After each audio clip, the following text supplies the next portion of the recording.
Imagine waking up, picking up your phone, and feeling that pang in your chest. There on the bright screen are images of people living what seems like the perfect life. Extraordinary trips, exciting parties, impressive professional achievements. And then that inner voice starts whispering, why am I not there too? What am I missing? Am I wasting my life when everyone else seems to be having so much fun? This feeling has a name: FOMO. Fear of missing out. The agonizing fear of missing out on important opportunities, experiences, and moments. It is a silent affliction that consumes our peace of mind, hijacks our attention, and often keeps us stuck in an endless cycle of comparison and dissatisfaction. If you identify with this description, I want you to know something important. You are not alone. And more than that, there is a path to freedom. In this video, I'm going to share something extraordinary with you. Together, we're going to explore how an ancient philosophy, Stoicism, offers powerful and surprisingly relevant tools for dealing with this modern angst. And I can promise you something. By the end of this journey, your mind will have been reprogrammed. I'm going to unlock mental codes that have the power to completely transform your relationship with FOMO and the anxiety it generates. The beauty of Stoicism lies in its practical, straightforward approach. It's not about abstract theories, but about principles that can be applied immediately in your daily life.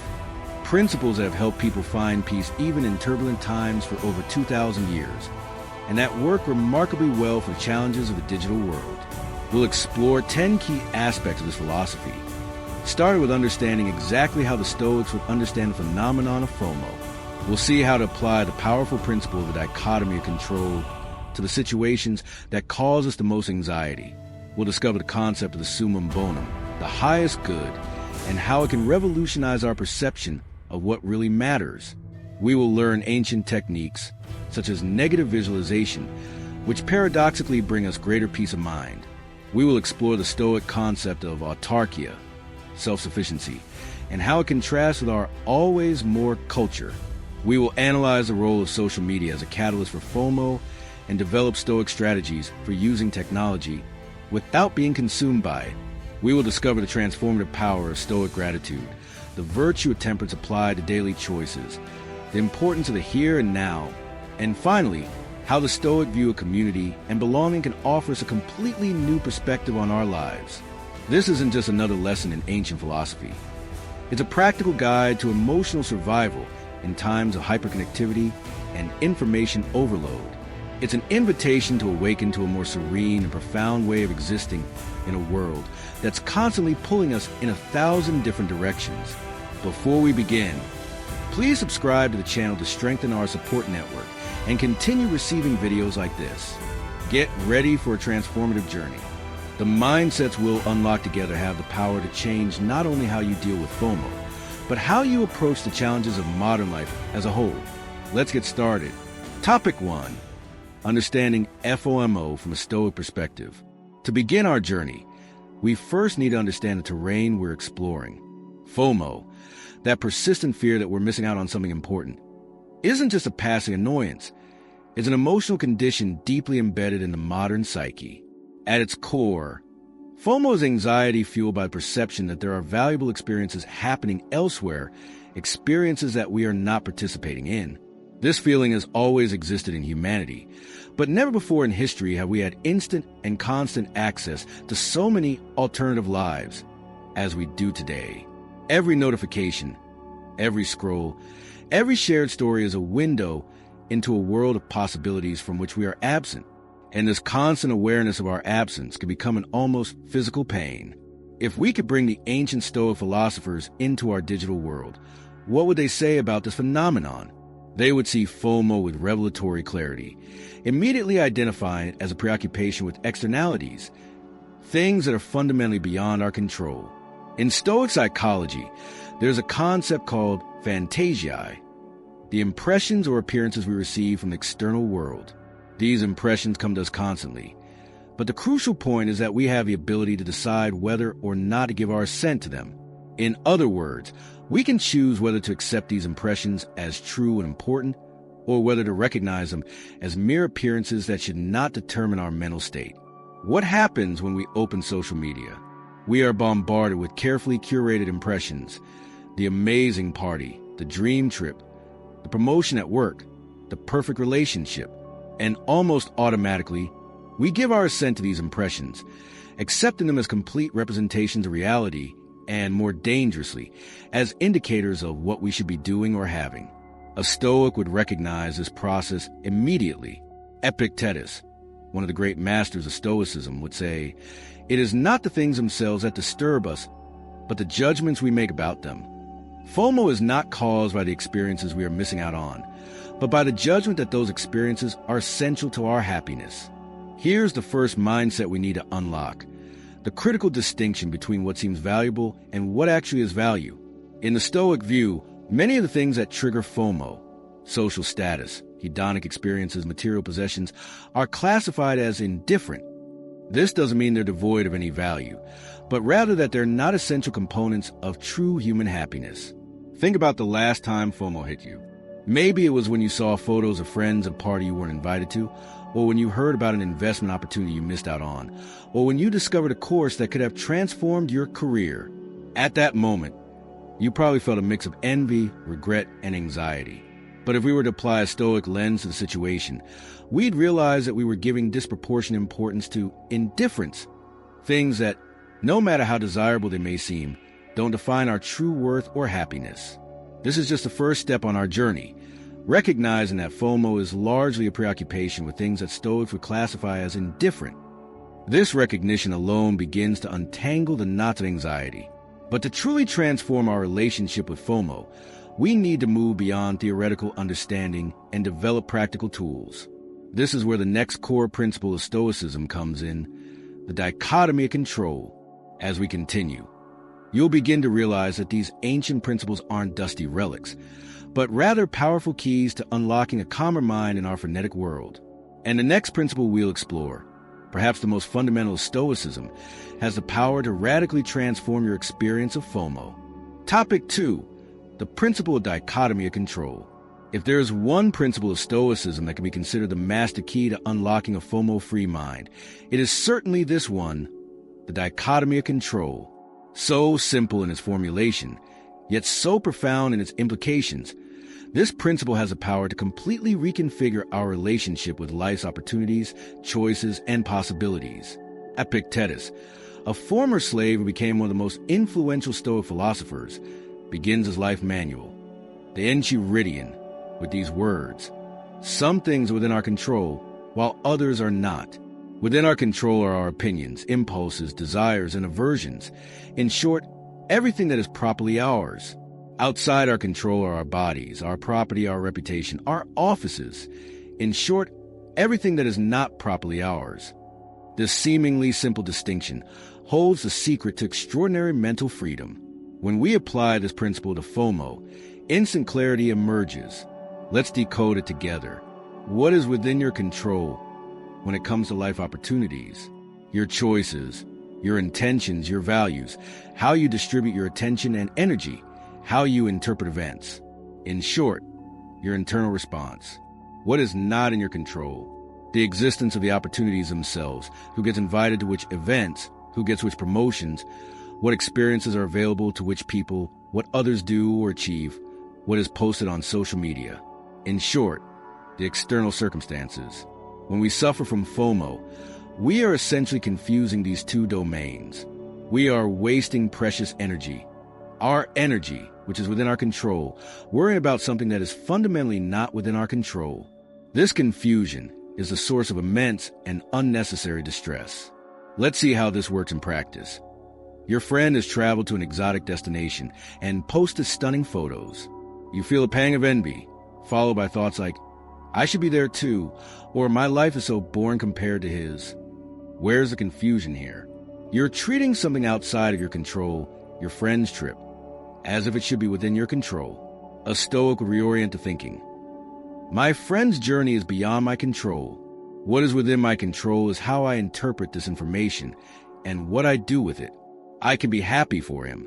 I can be inspired to plan my own adventures in accordance with my values and possibilities, or I can simply recognize that this particular experience is not part of my path at this time. This mental repositioning, This code we are unlocking brings an almost immediate sense of relief. It's like releasing a weight you didn't even realize you were carrying. Now, I propose a practical exercise. The next time you feel FOMO, stop for a moment and mentally draw this dividing line. Explicitly list what is within my control in this situation, what is not. Then, consciously direct your energy only to what is within your control. When I began practicing the Stoic principle, I noticed a remarkable transformation. Situations that had previously left me anxious for hours or days, an event I wasn't invited to, a business opportunity one missed, an experience I couldn't have, began to lose their power over me. It wasn't that I no longer felt the initial longing or pang of disappointment, but those feelings no longer spiraled into rumination and self-criticism. Epictetus offers another powerful perspective. Do not seek to have events happen as you wish, but wish that they happen as they do, and your life will go well. This is not a call for passivity or resignation, but rather for a realistic alignment with the nature of reality. Some opportunities will come to you. Some will not. Some choices will be available to you. Some will not. Peace of mind comes not from having every possible opportunity, but from making the best use of those that are presented to you, while freeing yourself from the illusion that you should have access to them all. This principle of the dichotomy of control serves as a solid foundation upon which we can build a healthier relationship with life's opportunities. But to truly transform our experience of FOMO, we need to go further and explore what the Stoics consider the true purpose of life, the summum bonum, or highest good. As we move on to the next topic, take this question with you. If so many of the things that trigger FOMO are beyond our control, what should we really focus on in life? The Stoics' answer may surprise you, and it has the power to permanently free you from the tyranny of FOMO. Topic 3. Seeking the summum bonum, supreme good. If the principle of the dichotomy of control offers us the first key to unlocking freedom from FOMO, the Stoic concept of the summum bonum, the highest good, provides us with an internal compass to guide our entire lives. This principle gets to the heart of the question: what is truly worth pursuing? What constitutes a good and fulfilling life? The Stoic answer to this question is both radical and liberating. For the Stoics, the only true good, the summum bonum, is virtue, arete in Greek, which we can understand as excellence of character and moral rectitude. Everything else, wealth, health, social status, pleasure, and yes, all those experiences we fear losing, are classified as indifferent, adiaphora. At first glance, this may seem extreme. How is it that health and well-being are indifferent? Here we need to understand the subtlety of Stoic thought. The Stoics were not saying that these things have no value at all, but rather that they have no intrinsic moral value. They are neither good nor bad in themselves. A preferable indifferent, like health, is certainly desirable, but is not a necessary component of true happiness, eudaimonia. A non-preferable indifferent, like illness, is naturally avoided, but is not in itself an impediment to virtue and thus to true happiness. This is an incredibly powerful mindset that we need to unlock. By reframing so many of the things that trigger FOMO as don't care, we begin to free them from the power they have over our peace of mind. Think about the last 5 times you felt intense FOMO. They probably involved social experiences, professional opportunities, material acquisitions, or travel. From a Stoic perspective, all of these things, while they may be preferable and enjoyable, are indifferent, not essential components of a well-lived life. Seneca, the Roman philosopher and statesman, explained this in his letter to Lucilius. What is the supreme good? It is a soul that despises the accidental and rejoices in virtue, a soul invincible, firm against danger, that allows itself neither to be exalted nor cast down by external circumstances. When we apply this principle to FOMO, a profound shift occurs. Instead of feeling anxious about missing out on experiences or opportunities, we begin to ask, do these things I fear missing out on actually contribute to my moral excellence? Do they make me more courageous, more moderate, more wise? More often than not, the answer is no. The exclusive party, the new technology, the coveted promotion, while they may be desirable and even enriching in certain ways, are rarely essential to our moral growth. Here's a practical exercise to apply this concept. The next time you feel FOMO, pause and identify the real value versus the apparent value of the opportunity. you fear you're missing out on. What is the apparent value? Pleasure, status, social recognition, etc. What is the real value in terms of moral growth and virtue? If you missed this opportunity, what did you really miss in terms of your summum bonum? This reclassification is not meant to diminish the legitimate pleasure we can derive from positive experiences. The Stoics were not ascetics who rejected all that is pleasurable. They simply understood that pleasure is transient and circumstantial, while virtue remains accessible in all circumstances. Marcus Aurelius, the philosopher emperor, reminds us much of what we value is empty, rotten, and meaningless, and so are people, long dead and buried. The hustle and bustle about these matters, the struggles and efforts, are but the barking of dogs and the fighting of children. Imagine the freedom that comes from truly internalizing this perspective when we stop desperately clinging to experiences and possibilities as if they were essential to our happiness. We discover a space of serenity that is independent of external circumstances. This understanding of the summum bonum does not make us passive or indifferent to life. On the contrary, it allows us to participate in life with greater discernment and equanimity. We can enjoy the good things when they present themselves without feeling devastated when they are not available. For those who suffer from FOMO, this shift in perspective is transformative. Instead of being constantly pulled in 1,000 different directions by every new opportunity that comes along, we can anchor our choices in deeper values. No longer slaves to the fear of missing out, we become conscious architects of the life we want to build. But what about the fear of future regret? What if I actually regret not taking advantage of certain opportunities? This is a legitimate concern that many of us have, and this is where our next Stoic tool comes in. The practice of negative visualization, or premeditatio malorum, which teaches us to face our fears head-on and, paradoxically, find greater peace of mind in the process. Topic 4. Negative visualization exercises, premeditatio malorum. As we move forward on our journey of transformation, we come to one of the most counterintuitive yet powerful exercises in the Stoic arsenal, the practice of negative visualization, or premeditatio malorum, the premeditation of evils. This exercise may seem strange at first glance, especially in a world saturated with positive thinking and manifestations of abundance. But it is precisely here that we unlock one of the most liberating mindsets for those who suffer from FOMO. The practice is surprisingly simple. Instead of avoiding thinking about the worst-case scenario, you deliberately visualize it. In the context of FOMO, this means consciously contemplating what would actually happen if you miss the opportunity you so fear missing out on. Seneca, one of the greatest articulators of Stoicism, advised, "We must alleviate the condition of slavery by practicing it. Let fortune take my riches. I will live among the poor, who are the majority. Let it take away my public office. I will be born in the humblest corner. Let it take away my public esteem. I will remain steadfast." This deliberate mental preparation for adversity is not pessimism, but rather training for resilience. How can this be applied to FOMO? Let's imagine that you are anxious about not being able to attend an important social event. The practice of negative visualization would invite you to contemplate in detail. What would actually happen if you didn't go? Visualize concretely. Your friend would have fun without you. Maybe someone would ask about you briefly. There would be photos on social media that you would see later. And then life would go on. The event would be forgotten within weeks or days. Your value as a person would remain absolutely unchanged. As you contemplate the scenario calmly and clearly, something remarkable happens. Fear begins to lose its power. What once seemed catastrophic, missing out on a must-see experience, reveals itself as something you can face.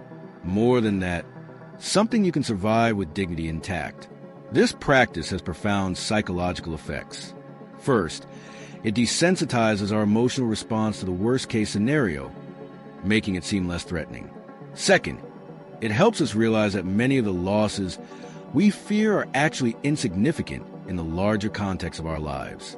Third, and perhaps most importantly, it strengthens our confidence in our ability to deal with disappointment and limitations, a confidence that is absolutely critical to overcoming FOMO. One crucial point: this practice is not meant to cultivate pessimism or cynicism. On the contrary, Many practitioners of Stoicism report that after contemplating the worst-case scenario, they experience renewed gratitude for what they already have and a deeper appreciation for the opportunities that are available to them. Seneca advises us, "We must balance our minds so as to feel that all the vicissitudes of fortune are neither good nor bad, for they are both one nature and the other, depending on how they are received by our soul." In other words, it is not the loss of opportunity itself that determines our well-being, but how we interpret and respond to that loss. Here's a practical exercise you can do today. Identify something you fear losing or an opportunity you fear missing out on. Spend 5 minutes visualizing in detail what would be like if that fear were realized. Don't run away from the uncomfortable feelings that arise. Observe them with curiosity. Ask yourself, would this really destroy my ability to live well? Are there aspects of my life that will remain intact even in this scenario? Finally, reflect on how you might respond to this loss with dignity and virtue. This exercise, practiced regularly, strengthens our mental muscles to deal with disappointment. And when we no longer fear disappointment, FOMO loses its main fuel.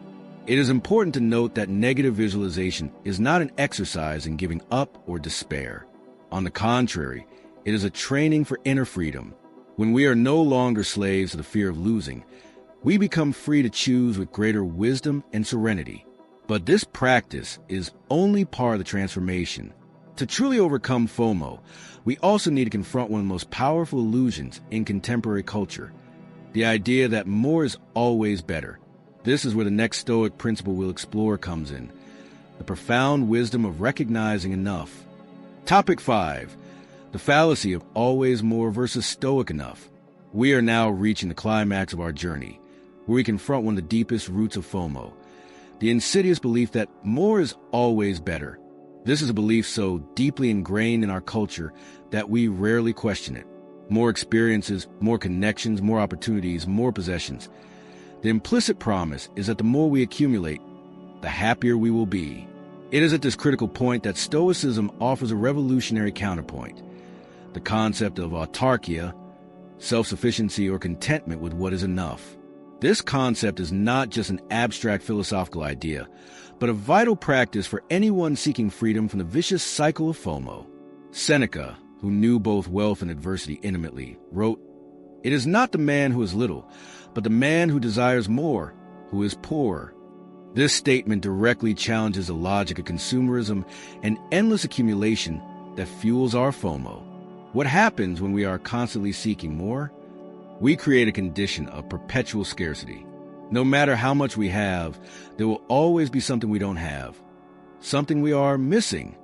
This state of mind ensures that we are never satisfied, never at peace, always yearning for one more experience, one more achievement, one more position. It's a perfect recipe for chronic suffering. Stoicism invites us to a radically different perspective. Instead of seeking more, we are invited to discern what is enough. Enough is not an ascetic renunciation of all that is pleasurable, but rather a clear-headed recognition of the real limits of human satisfaction. Paradoxically, modern psychological studies confirm what the Stoics intuited 2,000 years ago. After a certain point, more choices and possibilities don't increase our happiness, they decrease it. This phenomenon, known as the paradox of choice, was documented by psychologist Barry Schwartz, who observed that too many options often leave us less satisfied with our choices and more prone to regret and doubt. When we apply this understanding to FOMO, a liberating truth emerges. You don't have to experience everything, own everything, or be everywhere to live a full and meaningful life. In fact, trying to do so will likely make you less happy, not more. Marcus Aurelius, who as emperor had access to more resources and opportunities than virtually anyone else's time, wrote in his Meditations, "If you seek tranquility, do less." He went on to explain that this does not mean doing less than is necessary, but rather eliminating what is superfluous and unnecessary. In this way, he concluded, you will not only avoid doing useless things, but you will also avoid anxiety. This perspective invites us to a profound exercise of discernment. What is truly enough for me? What, among all the possibilities and opportunities that present themselves, truly contributes to my eudaimonia, my flourishing or deep well-being? Here is a practical exercise to begin this process of discernment. In different areas of your life, social, professional, material, experiential, ask yourself, what would be genuinely enough? Do not answer based on what others expect or what culture suggests, but from an honest examination of what truly brings lasting satisfaction to you. For some, a vibrant social life with lots of social gatherings is essential. For others, a smaller circle of deep relationships is enough. For some, traveling extensively is vital. For others, exploring deeply into their own community brings more satisfaction. There is no one-size-fits-all answer. What matters is discovering your own enough and finding peace in it. When we start living from this place of enoughness, something remarkable happens. FOMO begins to lose its power over us. We're no longer easily seduced by every new opportunity or experience that comes along, because we have a clearer sense of what actually contributes to our good life. As Epictetus advised, count the things you have rather than the things you don't. There's profound wisdom here. Instead of constantly looking at what's missing, the party you're missing, the trend you're not following, the opportunity you passed up, you direct your attention to what's already present in your life. This shift in perspective isn't just philosophical, it's neurological. By training our attention to focus on what we have instead of what we don't, we literally rewire the reward circuits in our brains. Over time, this practice becomes not just an antidote to FOMO, but a source of genuine contentment. And this is where we find one of the most powerful Stoic tools for dealing with FOMO, mindful gratitude. But not a superficial or forced gratitude. A gratitude grounded in the deep understanding that what you already have is enough for a good life. As we move forward on our transformational journey, we must also confront one of the main drivers of FOMO in our age, social media and digital technology. How can we utilize these inescapable aspects of modern life without becoming consumed by the anxiety they often generate? We'll explore that below. Topic 6. The role of social media in FOMO and Stoic strategies. We have now reached a crucial point in our journey, where we face perhaps the most powerful catalyst for FOMO in our era, social media and digital technology. These tools, which promise to connect us and enrich our lives, have paradoxically become for many a constant source of anxiety, comparison, and feelings of inadequacy. It's no exaggeration to say that digital platforms are designed to amplify FOMO. Smart algorithms identify and highlight precisely the content that is most likely to trigger our desire and our sense that we're missing out on something important. Incessant notifications are designed to create a state of permanent vigilance, a fragmented attention that never allows us to be fully present where we are. If we could bring in a Stoic philosopher to analyze the phenomenon of social media, he would immediately identify the fundamental problem. These platforms bombard us with fantasiae, impressions or appearances that do not represent the full reality, but only carefully edited fragments of it. We see the perfect vacation, but not the stressful arguments that took place behind the scenes. We see the professional achievement, but not the sleepless nights and doubts that preceded it. We see the lively party, but not the moments of solitude that followed. Epictetus would warn us, do not be carried away by the intensity of the impression, but say, impression, wait for me a little. Let me see who you are and what you are about. Let me test you. This pause, this space between the impression and our reaction to it, is precisely what social media, with its constant accelerating stream of stimuli, makes so difficult. So how can we apply Stoic wisdom to develop a healthier relationship with these inescapable technologies? Here are some practical strategies inspired by Stoic principles. First, the Stoic practice of temporary abstinence.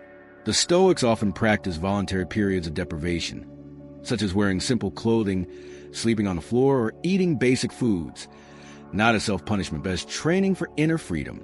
Similarly, we can practice regular digital fasts, set periods of time without access to social media. This could be a day a week, a few hours a day, or even an entire week on occasion. The goal is not to permanently deny yourself the use of these tools, but rather to break the cycle of dependence and recalibrate your relationship with them. During these periods of abstinence, take careful notice. How does your body feel? Your mind? Your attention? Many people report an initial sense of restlessness followed by surprising calm, as if a constant background noise has finally quieted down. Second, We can practice what the Stoics called suspended judgment or epiky. When we encounter content that triggers FOMO, instead of instantly reacting with envy or anxiety, we can consciously suspend our judgment. We can remind ourselves, this is just an edited fraction of reality. I don't know the full context. I don't need to form an opinion or react emotionally to this right now. This space of not immediately reacting allows our nervous system to calm down and our rational faculty to kick in. With practice, we begin to develop a kind of cognitive immunity to FOMO triggers that previously affected us automatically. Third, we can apply the Stoic principle of using tools as servants, not masters. Musonius Rufus, another important Stoic philosopher, emphasized that we should use objects and material goods as tools for virtuous living, never allowing them to enslave us.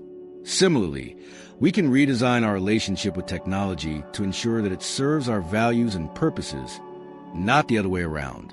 This may involve practices such as disable non-essential notifications, set specific times to check social media, rather than doing it compulsively. Actively curate your feed by following content that inspires and uplifts, not that provokes comparison or insecurity. Use time management tools that limit access to websites and applications after a certain period. A valuable practical exercise is to keep a mindful usage diary for a week. Write down each time you access social media, recording what I was doing immediately before. What was the trigger to access? How did you feel while using it? How did you feel afterwards? This record often reveals surprising patterns, moments of boredom, stress, or emotional discomfort that lead us to seek digital distraction. Becoming aware of these patterns is the first step toward transforming them. Stoic philosopher Epictetus reminded his students, freedom is not achieved by satisfying what one desires, but by eliminating desire. In the context of social media and FOMO, this means working not only to gain more self-control over your technology use, but to gradually reduce your own desire for constant verification, external approval, and social comparison. As we implement these Stoic strategies, we begin to realize that we are regaining something precious that many of us have lost in the digital age: our attentional autonomy, the ability to consciously choose where, when, and how we direct our attention. This recovery is not instantaneous, but with consistent practice, we will notice a gradual shift in our relationship with social media. With this foundation in place, we're ready to explore another powerful Stoic antidote to FOMO, the practice of mindful gratitude. Not a superficial or forced gratitude, but a deep contemplation of the value of what we already have. This practice, as we'll see below, has the power to completely transform our experience of present reality. Topic 7. Cultivating Stoic gratitude. As we begin to descend from the climax of our journey, we encounter one of the most powerful and direct remedies for FOMO, the practice of Stoic gratitude. This isn't just another generic recommendation to be grateful that you probably heard countless times before. Stoic gratitude has a different, deeper, and more transformative quality. To understand this difference, we must first understand that ordinary gratitude often focuses on what we have received: pleasant experiences, gifts, opportunities. Stoic gratitude, on the other hand, is a conscious appreciation of the intrinsic value of what we already have, regardless of comparisons or external circumstances. Epictetus captures this essence when he says, "He is a wise man who does not regret the things he does not have, but rejoices in the things he does have." Notice that he is not just advising us to accept what we have. He is talking about genuine joy and appreciation for what is already present in our lives. For the Stoics, gratitude was not just an occasional feeling, but a conscious daily practice, a form of contemplation melody that reoriented the mind toward a clearer perception of reality. Marcus Aurelius practiced this every morning, beginning the day by remembering the people, circumstances, and abilities for which he was grateful. This practice of contemplating present possessions acts as a direct antidote to FOMO because it actively refocuses our attention. Instead of fixating on what's missing, what others have that we don't, or the opportunities we're missing, Stoic gratitude invites us to make the opposite mental move, consciously recognizing the value of what we already have. One specific practice that the Stoics would recommend is the Stoic Gratitude Journal. Unlike a conventional gratitude journal, this one doesn't just list good things that have happened. Instead, it includes three specific components: recognition of the value of the preferable indifference we possess, health, relationships, material resources, opportunities, not as absolute goods, but as things that, if used virtuously, can enrich our lives. Appreciation of the inner virtues and capacities we already possess. Our capacity for reason, moral choice, self-mastery, courage. These are the only truly good things in the Stoic view. Recognition of the transitory nature of everything. The understanding that nothing external is guaranteed, and that each moment of possession or experience is a temporary loan that we should cherish while it lasts.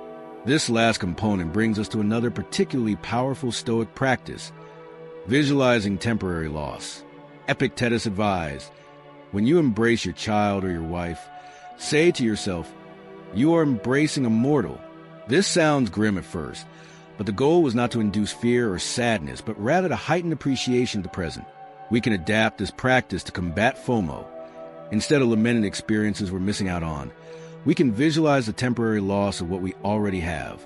Imagine, for a moment, not having access to your health, your home, your closest relationships, your basic capabilities.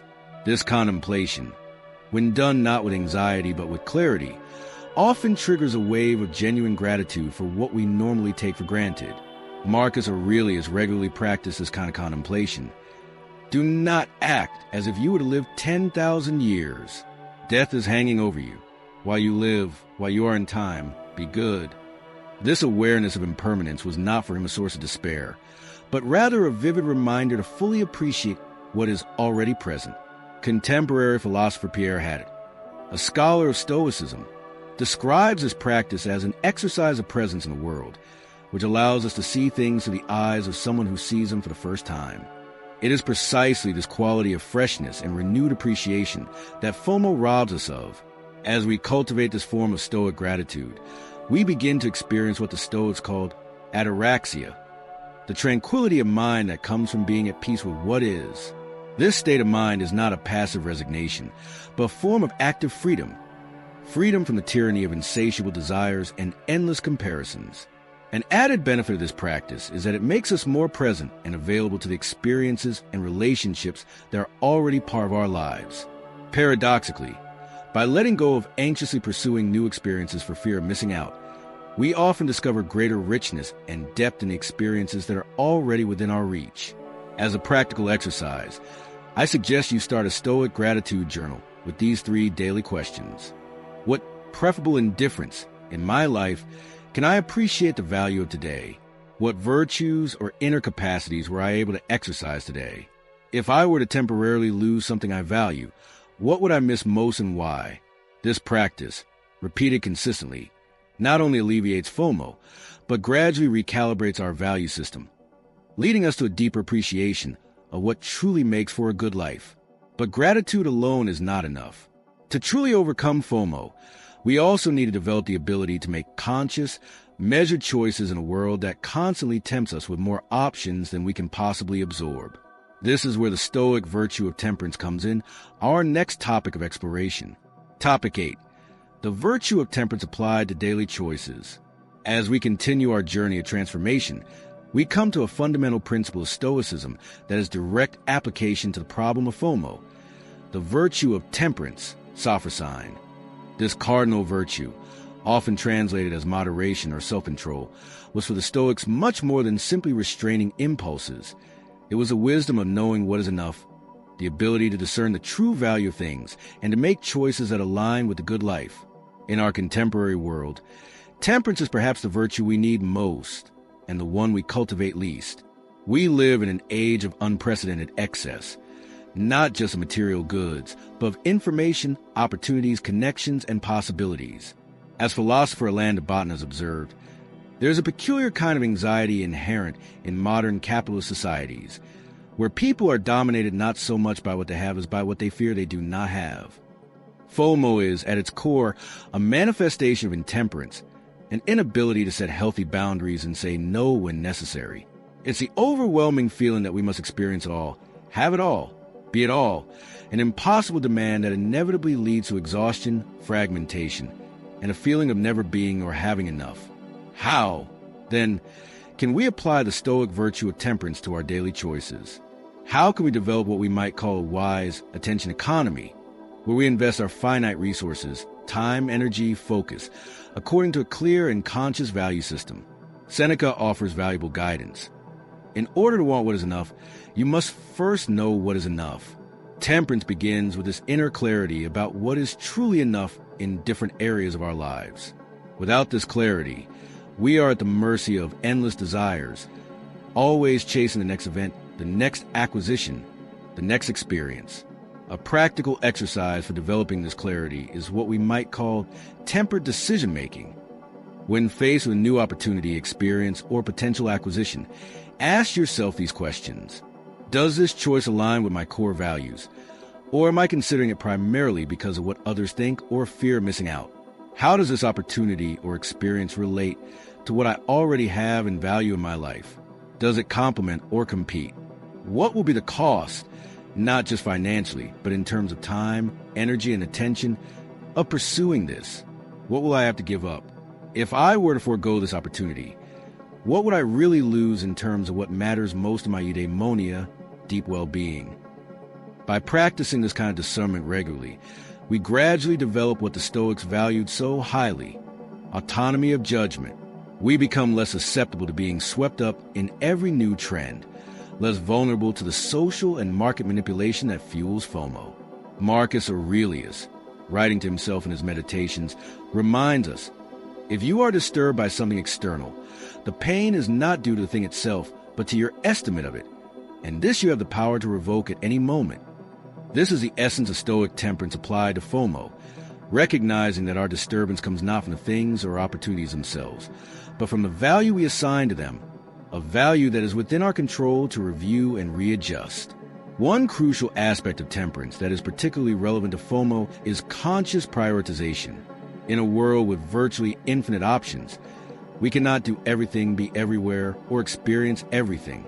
Intemperance leads us to try, to rush frantically from one experience to another, never fully present in any of them. Temperance, on the other hand, gives us the courage to make meaningful choices and to accept the natural limitations of human existence. Musonius Rufus, another important Stoic philosopher, taught that we should choose for our lives what is necessary, what is sufficient, and what is best, not what is excessive, superfluous, or merely popular. Topic 9, the Stoic here and now versus FOMO. Have you ever felt that nagging feeling of missing out on something important while you're still going about your normal life? Today I'm going to unlock one of the most powerful codes Stoic philosophy offers us: freedom from FOMO through the power of the present moment. By the end of this video, I guarantee that your perspective on what really matters will be completely transformed. The fear of missing out, the famous FOMO, is one of the great mental plagues of the digital age. While we struggle with infinite possibilities, the Stoics 2 millennia ago already understood that our only true reality is the present moment. Marcus Aurelius wrote, "Do not be disturbed by the future. You will face it, if necessary, with the same weapons of reason that protect you today." FOMO acts as a mental anchor that constantly drags us out of this moment, the only moment in which we truly exist. While we worry about parties, opportunities, or experiences that we are missing out on, we ironically miss out on the only real experience we have, the now. Try the Stoic exercise. For the next 5 minutes, give yourself completely to the activity you are doing. If you are watching this video, notice every word, feel your breath, notice the thoughts that arise, and gently return your attention. As Marcus Aurelius advised, do not let the future disturb you. You will face it, if necessary, with the same weapons you use today. Stoic philosophy teaches us a liberating truth. The quality of present experience will always outweigh the quantity of accumulated experiences. A single meaningful conversation is worth more than 10 superficial interactions. A moment of genuine contemplation is worth hours of empty stimuli on social media. When we cultivate mental presence, we deactivate the FOMO mechanism. The tyranny of missed possibilities loses its power over us. As Marcus Aurelius observed, focus on what is before you and see how each action can be performed with dignity, honesty, and without theatrics. This presence is not just a philosophical exercise. It is a key to a serene mental life in a world that commercializes anxiety. Topic 10. Community and Stoic Perspective. As we move forward, prepare to unlock another powerful mindset, the cosmic perspective that dissolves FOMO by revealing our place in the grand web of existence. The Stoics developed the concept of oikeiosis, the gradual recognition that we belong to something larger than ourselves. This process begins with caring for the self and expands to include family, community, humanity, and eventually the entire cosmos. It's a vision that transcends the individualism that fuels FOMO. The Stoic cosmopolitan perspective offers a direct antidote to the anxiety of missing out. When we see ourselves as citizens of the universe, connected to deeper and more enduring values, that party we missed or that trend we missed becomes insignificant in the face of the grandeur of the whole. Why does a sense of community reduce FOMO? Because it shifts our focus from trivial, fleeting opportunities to higher, lasting values. From the isolated individual to the interconnected collective, the Stoic philosopher hierarchs envision our identities as concentric circles from the individual self to all humanity, and invited us to pull the circles closer to the center by treating others as part of ourselves. Try this exercise. For a few minutes, visualize yourself from above, as if you were looking down at Earth from space. See yourself as part of an interconnected humanity on a blue planet sailing through the vastness of space. From this perspective, the small missed opportunities that fuel FOMO seem incredibly insignificant. Marcus Aurelius wrote, "Accustom yourself to considering that what happens to you is necessary, familiar, and flowing from the same source and origin as yourself." This perspective liberates us, showing that we find our purpose not in the accumulation of experiences, but in contributing to the common good, something that is always within our reach, no matter how many opportunities we miss. It's time to integrate these powerful Stoic tools into your daily life. FOMO, as we've seen, represents a preoccupation with what the Stoics called indifference, things that are neither intrinsically good nor bad, and that are outside of our control. True mental freedom comes when we focus on what really matters, our inner response to events, our ability to be present, our connection to values greater than ourselves. When we apply present moment focus and cosmic perspective to our lives, FOMO begins to naturally dissolve, replaced by a serenity that no missed opportunity can shake. The techniques I've shared, present moment contemplation, total focus, and cosmic perspective visualization, are not just mental exercises. They are keys to unlocking a life of greater meaning and inner peace. I invite you to try them daily, even if just for a few minutes. Remember Epictetus' words, "It is not the things themselves that disturb us, but our opinions about them." FOMO exists only in our perception. Change your perception and you change your reality. I sincerely appreciate you taking the time to watch this video. If Stoic ideas resonated with you, I encourage you to subscribe to the channel for more content that bridges ancient philosophy with modern mental health challenges. See you next time.